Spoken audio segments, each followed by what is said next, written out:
नमस्कार। देश के केंद्रीय मंत्री रहे और इसके साथ साथ दलितों के इस वक्त पे अगर आप मॉडर्न डे की राजनीति की बात करें तो सबसे बड़ा चेहरा रामविलास पासवान। उनका जब निधन हुआ तो इसके बाद लगातार कई सारी ऐसी यादें किस्सों के रूप में सामने निकल कर आ रही हैं जिसे हर कोई साझा कर रहा है, चाहे वो लुटियन जोन के पत्रकार हों, चाहे वो उनके साथी हों, इसके अलावा बड़े बड़े नेता, खास तौर पर ये देखते हुए कि वो रहे हैं खासतौर पर अटल बिहारी सरकार के बाद, अटल बिहारी वाजपेयी की सरकार से, और अब तक लगातार जिस भी तरह से सत्ता चाहे इधर गई, चाहे उधर गई, चाहे यूपीए गई, चाहे एनडीए आई, चाहे बीजेपी आई, रामविलास पासवान रहे। इसके साथ साथ जो एक अहम बात ये निकलकर सामने आई, और ये जो पूरा का पूरा किस्सा मैं आपको सुनाने जा रहा हूं, ये उस वक्त का है, ये बात 1996 की है। और 1996 का ये वो किस्सा है जब रामविलास पासवान प्रधानमंत्री बनने ही वाले थे कि मुलायम सिंह यादव ने अड़ंगा लगा दिया। मुलायम सिंह यादव उस वक्त के पिछड़ों के आप कह लीजिए या मुसलमानों के एक ऐसे चेहरा,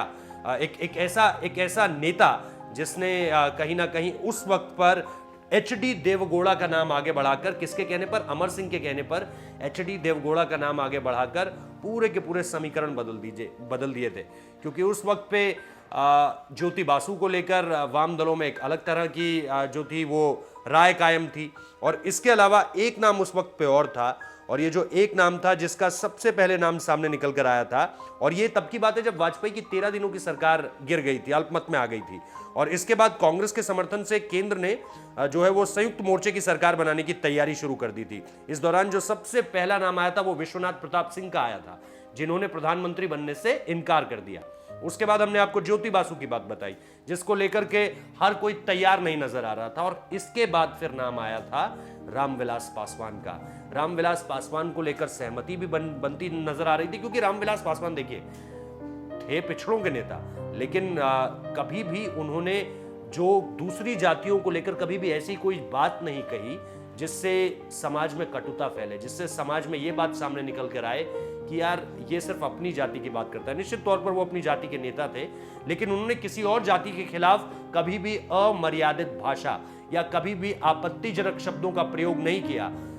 संसद में जिस तरह की बातें उन्होंने रखी, जिस तरह से उनका आचरण रहा, वो कभी भी ऐसा नहीं रहा कि जो विपक्षी दल थे उनको खटके कि यार ये अपनी जाति की बात करता है और हमारी जाति के खिलाफ इस तरह से बातें करता है, ऐसा कभी नहीं हुआ। इस वजह से उस वक्त पे जो है वो उनके नाम को लेकर कहीं ना कहीं एक संभावना जो है वो तलाशी जा रही थी, और खुद रामविलास पासवान भी इसके लिए मानसिक रूप से, हर तरह से मानसिक रूप से मतलब वो साइकोलॉजिकली पूरी तरह से तैयार नजर आ रहे थे। लेकिन फिर जैसा मैंने आपको बताया कि मुस्लिमों और पिछड़ों के बड़े नेता मुलायम सिंह यादव ने इस पर जो है वो पानी फेर दिया, और इसके पीछे निश्चित तौर पर अमर सिंह ने एचडी देवगौड़ा का नाम आगे बढ़ाया था, और उसी के बाद आपको पता है कि जो रामविलास पासवान के जो चांसेस थे, जो कि उस वक्त पे बहुत स्ट्रांग थे, वो कहीं ना कहीं पूरी तरह से खत्म होते हुए नजर आए। और उसके बाद तो हम जानते हैं कि किस तरह से राजनीति आगे बढ़ी। खैर, ये एक तरह से कह लीजिए कि जब आज हर कोई रामविलास पासवान से जुड़ी अलग अलग यादों को साझा कर रहा है, तो हमें लगा हमें भी आपको ये किस्सा सुनाना चाहिए कि जब वो प्रधानमंत्री बनने जा रहे थे तो उस वक्त पर मुलायम सिंह यादव ने किस तरह से अड़ंगा लगा दिया था। खैर, आज मुलायम सिंह यादव को भी निश्चित तौर पर वो दिन जरूर याद आया होगा जब उन्होंने अमर सिंह के कहने पर, अमर सिंह की अभी हाल ही के दिनों में उनकी भी मृत्यु हुई है, तो उनका भी निधन हो गया है, तो निश्चित तौर पर ये सारी की सारी चीज़ें अब मुलायम सिंह के जहन में शायद आई होंगी कि किस तरह से उस वक्त पर रामविलास पासवान प्रधानमंत्री बन सकते थे, और एक वक्त पे मुलायम सिंह यादव भी प्रधानमंत्री बन सकते थे, लेकिन वहां पे भी राजनीति हुई थी। वो किस्सा कभी और सुनाएंगे। फिलहाल इस वीडियो में इतना ही। रामविलास पासवान का जिक्र आज इसलिए क्योंकि आपको पता है कि बीती रात उनका निधन हो गया, और आज लगातार चिराग पासवान की वो तस्वीर बहुत ज़्यादा सोशल मीडिया पर चल रही है जिसमें प्रधानमंत्री नरेंद्र मोदी पीठ थपथपा रहे हैं उनकी। फिलहाल इस वीडियो में इतना ही। लाइक कीजिए, कमेंट कीजिए, शेयर कीजिए। ये पूरा का पूरा किस्सा अच्छा लगा हो तो निश्चित तौर पर श्रद्धांजलि के रूप में रामविलास पासवान को हमारी तरफ से निश्चित तौर पर आप लाइक कर सकते हैं, कमेंट कर सकते हैं, इस पर शेयर कर सकते हैं इस पूरे के पूरे किस्से को। चैनल को सब्सक्राइब करना मत भूलिए। बहुत बहुत शुक्रिया।